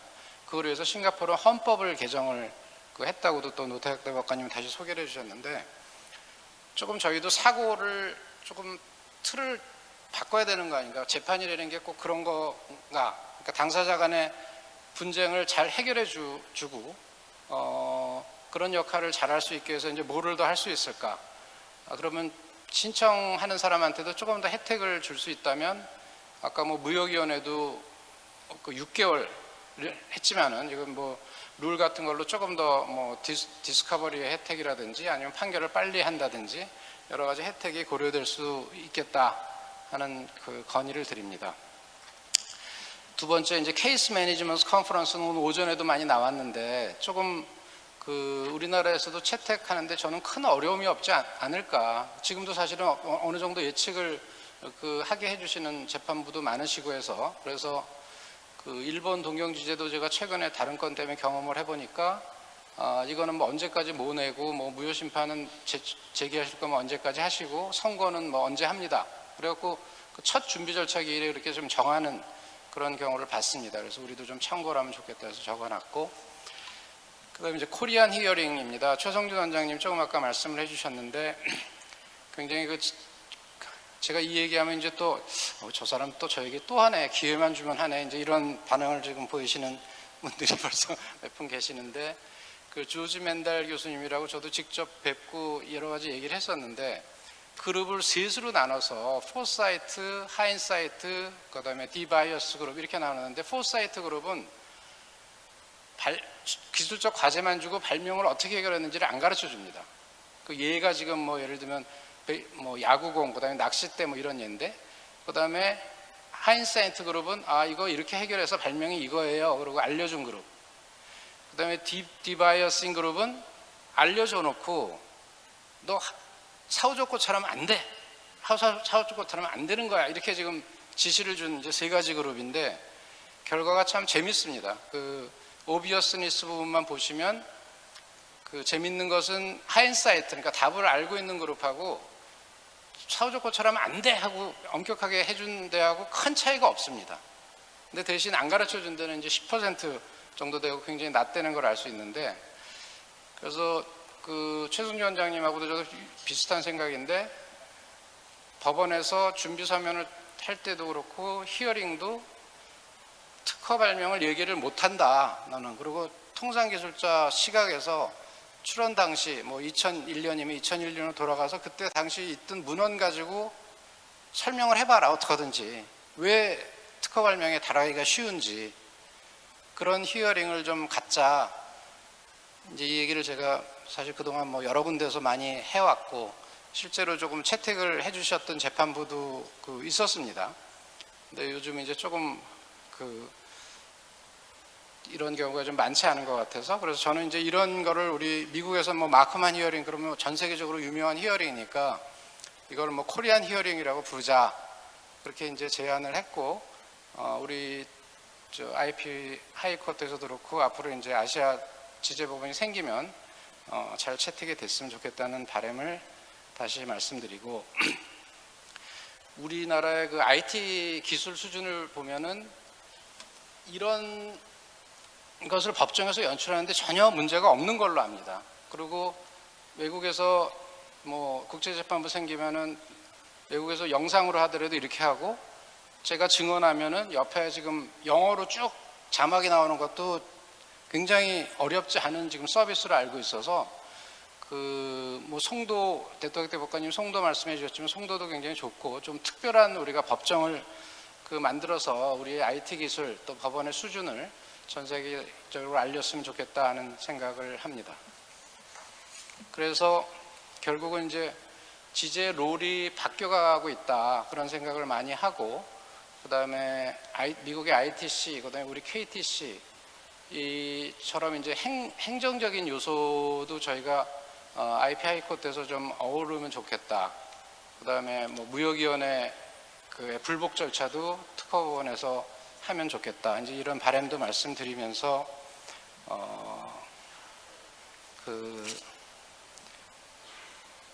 이제 RCEP라는 게 또 뭔가 하는 분들이 계실 텐데, Regional Comprehensive Economic Partnership이라고 해서 2019년도에 아세안 10개국하고 한국, 중국, 일본, 오스트레일리아, 뉴질랜드 15개국 내에서 지금 지재 관련 이제 협정을 만들었는데, 조약이죠.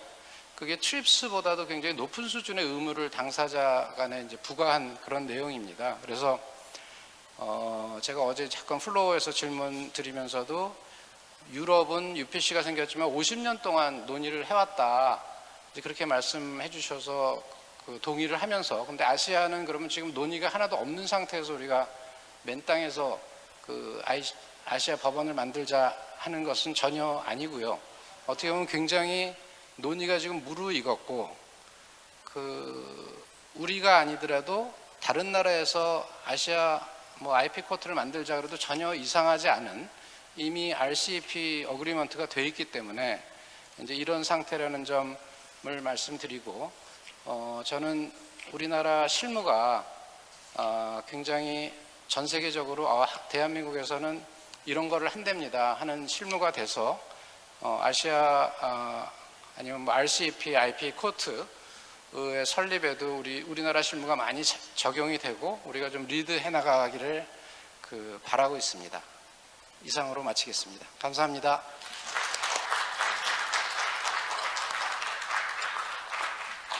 Thank you. Thank you especially for the introduction of Korean. 감사합니다. 특히 한국의 실무가 좋다고 잘 소개해 주신 거 정말 저희가 자신감을 가져도 자긍심을 느껴도 될 것 같은데요. On the 이제는 질의응답 시간을 좀 가져보도록 할 텐데 시간이 별로 없습니다. 그래서 아주 짧은 질문들만 던져보도록 하겠습니다. 변호사님께 먼저 여쭙겠습니다. 지금 발표하신 바에 따르면 금지 청구권을 일정한 경우에 기술 발전의 촉진과 산업 발전에 이바지해야 한다는 특허법의 목적에 따라서 제한을 하자고 견해를 주신 것으로 이해했습니다. 우리 특허법의 금지 청구권을 규정한 126조는 특허권자는 권리 침해자에 대해서 금지를 청구할 수 있다라고만 하고 있습니다.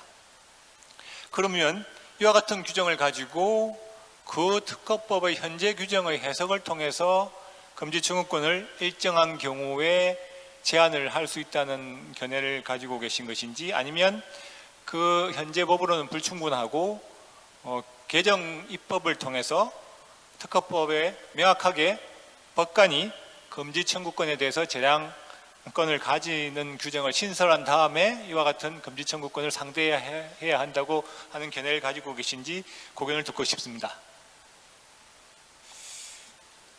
예, 원래 여러분들이 아시다시피 특허권하고 소유권은 차이점이 기본적으로 유형을 대상으로 하느냐 또는 무형을 대상으로 하느냐 차이가 있고요. 또 하나는 특허권은 일반적인 소유권에 비해서 공익적 성격이 강하지 않습니까? 그래서 이제 요 지금 질의하신 내용과 관련돼서 여러 가지를 생각해 볼 수 있는데, 하나는 일반 민법 이론 또는 권리남용이나 신의칙을 원용해서 금지 청구권의 상대화를 인정하는 방안, 또 하나는 특허법 그 자체, 특허권이 특허법의 효력에 의해서 생긴 권리니까 특허법 자체에서 상대화하는 방안, 또 세 번째는 뭐 개개의 사건마다 특허법이든 또는 일반 민법상의 권리남용이든 신의칙을 적용해서 하는 방안이 있을 수가 있겠습니다. 근데 사실은 저희들이 대법원에서 특허의 무효 사유가 명백한 경우에 권리남용을 원용해서 지금 판단하고 있습니다만은, 사실 그 점은 저로서는 조금 좀 불만스러운, 바꿔 말씀드리면 민법 이론을 원용을 해서 했다. 특허권의 이 금지 청구권은 특허법에 규정된 겁니다. 일반 민법에 규정된 게 아니고요.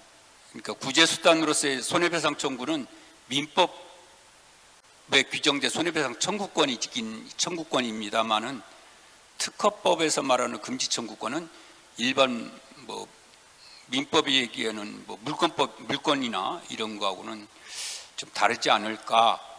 그렇다면 결국은 궁극적으로는 특허법 개정을 위해서, 개정을 통해서 그렇게 상대화 내지는 다양한 유형의 법관의 재량을 인정하는 방향으로 나가야 되지 않을까 싶습니다. 다만 이걸 현실적으로 그거 개정하기까지 시간이 상당히 걸릴이라고 생각이 됩니다만은, 그 과정에서도 사실 저희들이 뭐 전직 금지 같은 경우는 법에 따로 뭐 전직 1년, 2년, 뭐 1년 6개월 제한이 없지 않습니까? 그럼에도 불구하고 판례는 많은 경우 1년을 전직 금지 시키고 있습니다. 그런 거에 비춰 볼 때 이것도 법관의 재량에 의해서 입법될 때까지도 되기 전까지라도 일정 부분은 해석상 가능하지 않을까, 저는 그런 생각을 가지고 있습니다. 예, 말씀 감사합니다. 금지 청구권을 일정한 경우에 제한하자는 데 대해서 세 분 변호사님의 의견은 어떠신지 여쭙습니다. 이 매우 중요한 발제인 것 같아서 세 분 변호사님 차례로 간단하게 의견 주시면 좋겠습니다. 이성호 그 가처분의 경우에는 보전의 필요성이라는 심리에서 당사자의 뭐 이해득실 관계라든가 공공복리를 고려해가지고 보전의 필요성을 인정하지 않음으로써 그걸 기각할 수가 있는데, 지금 규정되어 있는 금지청구권 본안소송에서는 권리자의 권리가 인정되고 침해가 객관적으로 인정되면 고유과실이라든가 뭐 선의 여부 이렇게 주관적 요소를 필요로 하지 않고 그거는 금지청구의 대상이 되기 때문에 지금 현행 법제 하에서는 그렇게 하는 게 좀 어렵지 않나 이런 생각이 들고요. 권리자 보호가 좀 약화될 수가 있고 또 법적 안정성도 침해될 우려가 있다. 이게 뭐 의약품의 조제 행위처럼 특허법에 어떤 특허권의 효력이 제한되는 경우라든가 또 특허 무효 사유가 명백해서 뭐 권리 남용에 해당된다든가 이런 예외적인 경우가 아니라면 일반적으로 상대화를 하는 건 어렵지 않나 이런 생각입니다. 감사합니다. 예. 네. 저도 지금 이성호 변호사님하고 뭐 비슷한 생각입니다만, 다만 권택수 변호사님께서 제안해 주신 것은 매우 의미 있는 제안이고 저희가 검토를 해볼 사안이라고 생각이 됩니다. 근데 저는 그 앞서서 선결 조건이 있다고 생각이 되는데, 그 선결 조건은 우리나라의 이성호 변호사님이 발표하신 손해배상 제도가 제대로 정립이 돼가지고 최소한 특허권자가 입은 손해보다 손해배상 소송을 하면 그거보다 많거나 같은 금액의 손해배상을 받아서 자기의 권리에 대한 그 보장이 된다라는 것이 전제가 된다면 침해 금지에 대한 어떠한 재량 제한이 좀 가능하겠지만, 현재로서는 그 손해배상이 제대로 이루어질 수가 없는 상황에서는 그렇게 하는 것은 권리자한테 좀 너무 가혹한 면이 있지 않나, 그런 생각을 해봤습니다. 예, 손해배상 제도와의 전체적 고려를 해서 정하셔야 된다는 의견 주셨습니다. 예, 한상욱 변호사님. 저도 기본적으로는 특허법 개정을 통하지 않고는 좀 어려운 거 아닌가 이렇게 생각을 하고, 어제 그 미국에서도 지금 이베이 판결에 대한 개정 논의가 있다는 점, 그다음에 ITC는 아시다시피 이제 침해가 인정되면 익스클루전 오더라고 해서 우리 금지 청구권이 인정되는 그런 실무를 보더라도 지금 실무에서 특허권자에게 좀 후퇴하는 모습, 그거는 현행법상은 좀 어렵지 않나, 그리고 바람직하지도 않겠다 이런 생각을 합니다. 의견 감사합니다. 방금 말씀하신 바와 같이 손해배상과 침해 금지는 큰 두 축이어서 그 두 축을 서로 잘 균형을 맞춰서 바라보면서 다른 제도를 조정해야 될 것 같다는 생각은 듭니다.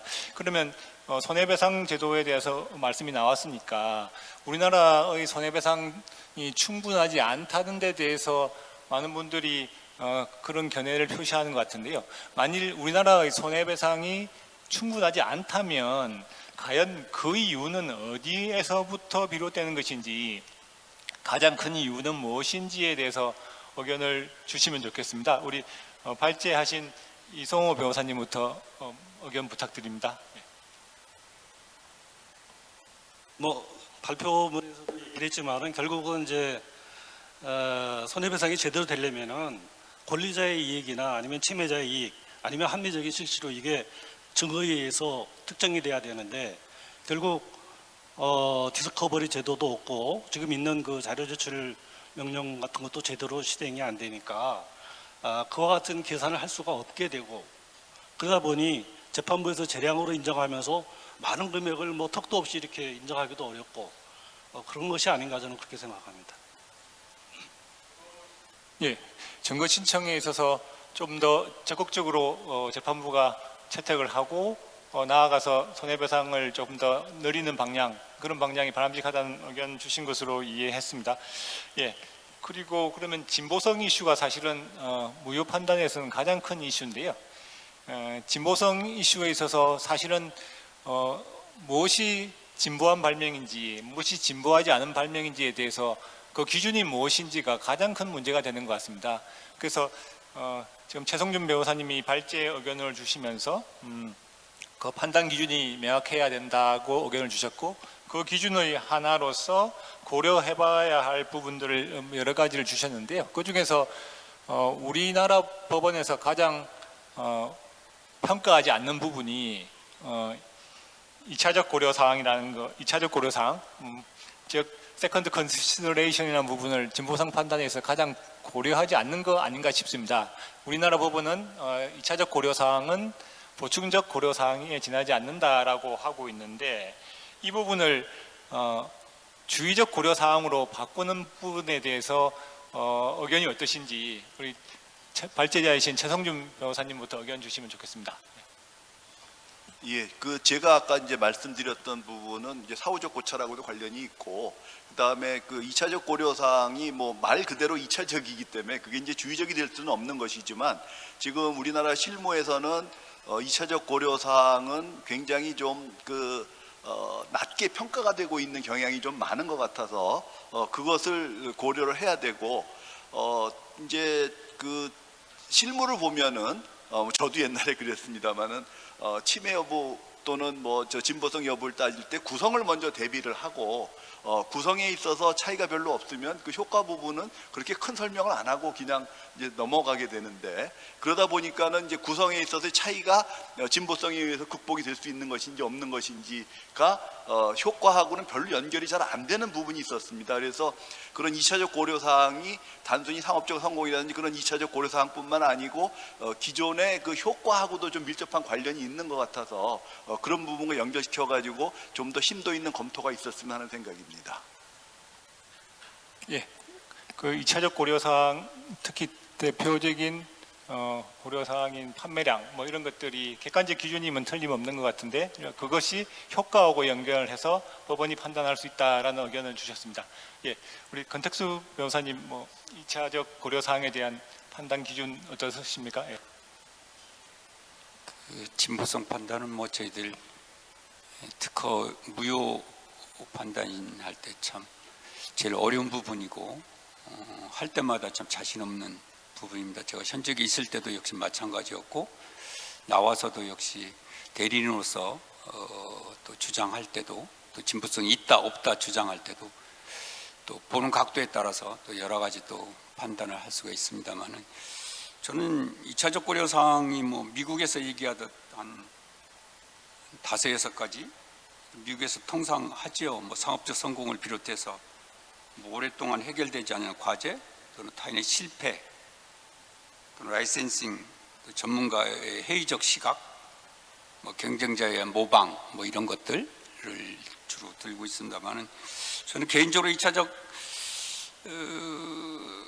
이 진보성 판단에서 고려할 사항 중에 가장 중요한 게 사실 우리가 실무에서 좀 간과하고 있는 게 오랫동안 해결되지 않은 과제 아닌가 싶습니다. 이게 사실은 어떤 면에서는 기술 개량에 또 통상의 기술자가 용이하기 도출하기 어려운 발명이라고 하는 점을 객관적으로 잘 나타낼 수 있는 지표가 아닐까, 또 이건 입증도 비교적 용이하지 않을까라는 생각을 가지고 있고요. 또 상업적 성공이라는 측면은 사실 별 의심 없이 저희들이 인정합니다만, 사실 상업적 성공을 잘못하면 자칫 사후적 고찰로 넘어갈 가능성도 있지 않냐, 그런 생각을 한편으로 또 해봅니다. 이 이상입니다. 네, 감사합니다.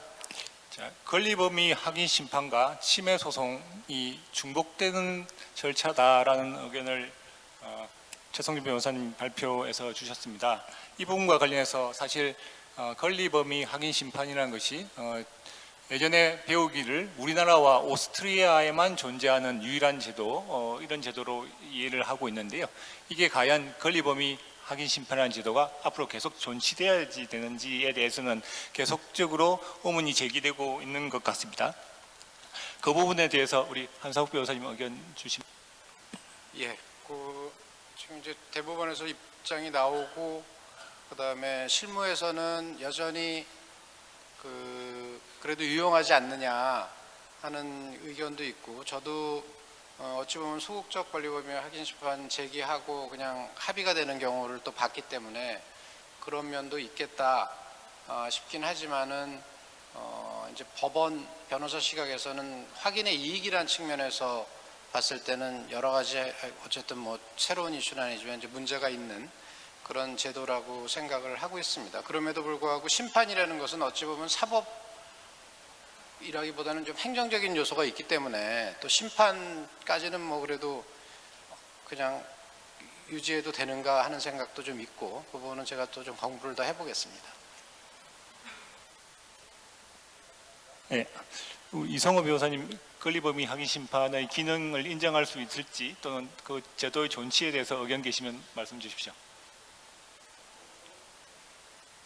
기본적으로는 뭐 우리나라만 있는 제도고 그 소속으로까지 그렇게 할 필요가 있나, 좀 폐지 내지 축소하는 방향으로 가야 되지 않나 이렇게 생각하는데, 특히 대법원에서 그 소극적 권리범위 확인 심판 중에서 그것도 장래 실시 예정인 거에 대해서까지도 인정하는 부분에 대해서는 상당히 좀 의문이 많습니다. 왜냐하면은 확인의 이익이라는 게 현재 그 법적 불안을 해소하기 위해서 하는 건데, 아직 실시하지도 않는 장래에 실시할 수도 있다, 뭐 심지어는 몇 년 뒤에 할 수도 있다, 뭐 이런 것까지도 대상으로 해가지고 청구할 수 있느냐, 그게 현존하는 어떤 불안을 제거하는 데 필요한 건지, 일반적인 확인의 이익하고 너무 좀 다른 것 같고요. 그 경우에 또 결국은 청구인이 자기가 장래에 이렇게 실시할 예정이다 하면서 확인 대상 발명을 특정하는데, 거기에 뭐 바보가 아닌 바에야 특허권자의 그 발명의 모든 요소를 완비해 가지고 그거를 실시하겠다 이렇게 할 사람이 어디 있겠습니까? 그러면은 피청구인 입장에서는 100% 다 지는 거거든요. 그러니까 아무런 하여튼 그야말로 무익하게 끌려 들어가 가지고 시간과 비용을 들여서 결국 재판에 지는 결과가 되는 부분이 있고, 이게 그러면은 권리범위 확인 심판의 가장 큰 순기능이 분쟁 예방 기능이라고 그러는데, 사실 확인 대상 발명은 A라고 특정을 해놓고 그래서 뭐 이겼더라도 나중에 실제 몇 년 뒤에 실시할 때는 B로 실시한다고 그러면은 그 B에 대해서는 그거는 확인 대상 발명하고 다르다, 그러면서 또 특허 침해 여부가 문제가 되고 새로운 분쟁이 또 될 것이기 때문에 그건 분쟁 예방 기능도 전혀 없다. 그런 측면에서 보면은 적어도 장래 실시 예정인 뭐 소극적 권리 범위 확인 심판 이것까지 인정하는 것은 좀 지나친 거 아닌가, 이렇게 좀 생각이 됩니다. 네, 의견 감사합니다. 이제 마지막 주제로 넘어가서 한상욱 변호사님 발제에서 현재 시행 중인 국제재판부 사건의 확대를 그 구체적 방안은 영어 외의 다른 언어를 사용하고 국제재판을 진행함에 있어서 피고 상대방의 동의를 받지 않고도 국제재판을 진행하자라는 의견을 주셨습니다. 네, 제안을 주신 것처럼 이제 신청한 회사가 외국어로 변론을 하고 외국어로 준비 서면을 제출할 경우 이제 신청인 회사는 굉장히 편리할 것 같습니다만은 이제 한국 회사, 상대방이 되는 한국 회사는 동의를 하지 않았음에도 불구하고 법정에서 영어로 하는 변론을 반박해야 되고 영어로 나온 준비 서면을 반박해야 되는 어려움이 있습니다. 그러면 국제재판 사건을 통해서 우리나라에서 특허 재판을 하고자 하는 외국 회사들이 늘어날 것으로는 짐작이 되는데, 이 국제재판 사건을 직면하게 되는 한국 회사로서는 어떠한 이점이 있을지 그 부분. 예, 이제 번역 문제는 제가 이거 갖고 나왔습니다만, 대법원 규칙 국제재판부 설치 운영에 대한 규칙 4조를 보면은 통번역 업무를 수행하기 위해서 통번역센터를 설치할 수 있다 이렇게 돼서 지금 우리 국제재판부 사건 몇 건 했지만은 동시통역 서비스는 법원에서 다 제공을 했고, 그다음에 번역 서비스도 법원에서 제공을 못할 바 아니다 이렇게 저는 생각을 하고 있습니다.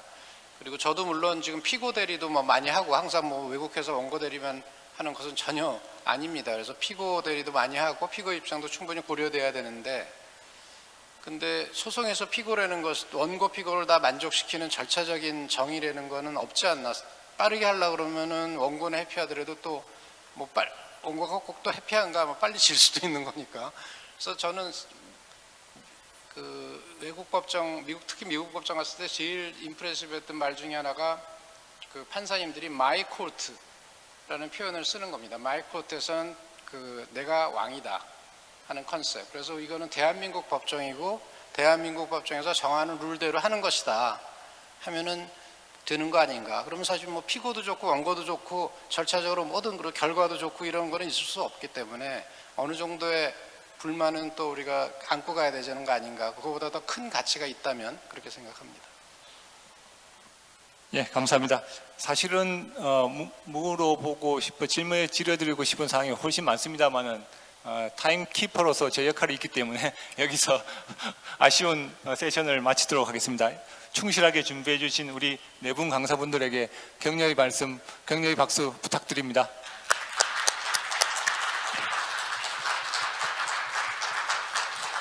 감사합니다. 바쁘신 가운데에도 유익한 세션을 준비해 주신 한국지적재산권 변호사협회 연사분들께 깊은 감사드립니다. 다시 한번 큰 박수 부탁드리겠습니다.